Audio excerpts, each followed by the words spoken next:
बिस्मिल्लाहिर्रहमानिर्रहीम। अस्सलाम वालेकुम dear students. Chapter number 14 electromagnetic induction second year physics का आज हम एमसीक्यूज़ जो हैं इस चैप्टर के डिस्कस करेंगे। तो स्टार्ट करते हैं। For inducing EMF in the coil the basic requirement is. Students, according to Faraday law, अगर आपको किसी कॉइल में ईएमएफ जो है वो इंड्यूस करना है तो बेसिक रिक्वायरमेंट ये है कि उसके साथ जो फ्लक्स लिंक कर रहा है उसको चेंज होना चाहिए। तो flux should link the coil ये ज़रूरी नहीं है और ना ही ये काफ़ी है, बल्कि लिंकिंग फ्लक्स को चेंज होना जो है वो ज़रूरी है। तो ये आपको करेक्ट ऑप्शन नंबर बीटा में नज़र आ रहा है। Change in flux should link the coil. The coil should be form a close loop. Students, ये जो है करंट के लिए ज़रूरी है, इंड्यूस्ड ईएमएफ के लिए ये ज़रूरी नहीं है। When a single turn coil rotates in a uniform magnetic field, then the induced EMF is। Students, AC generator का क्वेश्चन है और उसमें भी एक कॉइल क्या होता है वो मैग्नेटिक फील्ड में रोटेट हो रहा होता है और उस वक्त जो इंड्यूस्ड ईएमएफ होती है वो भी अल्टरनेटिंग होती है और जो करंट होती है आपके साथ वो भी अल्टरनेटिंग होती है। तो इसमें करेक्ट ऑप्शन जो हमारे साथ होगा वो बीटा ऑप्शन होगा। पहले वाले में बीटा था, सेकंड में अल्फ़ा होगा। The principle of dynamically induced EMF. Students, आपके साथ जो जनरेटर होता है उसमें मूविंग पार्ट्स होते हैं और वो डायनामिकली इंड्यूस्ड ईएमएफ में आता है, जबकि ट्रांसफार्मर जो है ये स्टैटिकली इंड्यूस्ड ईएमएफ है। In the Fleming left hand rule the force always represents. तो स्टूडेंट्स, लेफ़्ट हैंड रूल में जो फोर्स होता है ये आपके जो तंब होता है ये तंब हमेशा फोर्स को रिप्रेजेंट करता है। तो करेक्ट ऑप्शन इसमें डेल्टा हो जाएगा। The field at any point on the axis of the current carrying coil। Students, आप कंसिडर करें कि ये आपके साथ एक करंट कैरिंग कॉइल है या लेट्स सपोज एक सोलोनाइड है, ठीक है, और इसकी एक्सिस जो है सोलोनाइड की एक्सिस वो बिल्कुल दरमियान से एक लाइन गुजरती है, उसको हम सोलोनाइड की एक्सिस कहते हैं। तो स्टूडेंट्स, जो फील्ड होती है वो सोलोनाइड में आपको पता है कि जो फील्ड होती है वो बिल्कुल इस सोलोनाइड के एक्सिस के पैरेलल बन रही होती है। तो करेक्ट ऑप्शन आपके साथ इसमें जो है कौन सा ऑप्शन होगा, वो बीटा ऑप्शन होगा, parallel to the axis। When a coil is rotated in magnetic field, the induced current is। Students, अगर एक कॉयल मैग्नेटिक फील्ड में रोटेट करेगा तो ये जनरेटर का क्वेश्चन है, आपके साथ ईएमएफ भी कंटिन्यूसली चेंजिंग होगी, अल्टरनेटिंग होगी, और जो करंट बनेगा वो भी कंटिन्यूसली चेंजिंग होगा, वो भी अल्टरनेटिंग होगा। तो करेक्ट ऑप्शन आपके साथ अल्फ़ा है। In the AC generator increasing the number of turns in the coil. तो स्टूडेंट्स, एसी जनरेटर में जो आपके साथ ईएमएफ बनता है उसका फॉर्मूला है NA/B साइन ओमेगा टी। तो अगर आप नंबर ऑफ टर्न्स को बढ़ाओगे तो ऑटोमेटिकली इंड्यूस्ड ईएमएफ भी बढ़ जाएगा। तो it increases the electromotive force, option Charlie।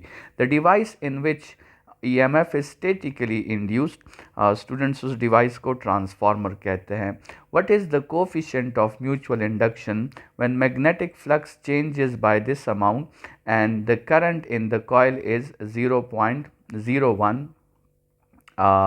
Ampere, ठीक है। अच्छा स्टूडेंट्स, आपने एक फार्मूला पढ़ा था और वो आपके साथ फार्मूला था कि n times flux is equal to mi, और यहाँ से अगर हम म्यूचुअल इंडक्शन को सब्जेक्ट कर लें तो ये n times flux divided by I हो जाता है। तो फ्लक्स में हम 2 मल्टीप्लाई बाय 10⁻⁻² पुट कर देते हैं और I 0.01 है, तो ये हो जाएगा 1 इंटू 10⁻⁻²। तो ये दोनों तो कैंसिल हो जाएंगे और आपके साथ 2 हेनरी जो है वो आंसर आ जाएगा।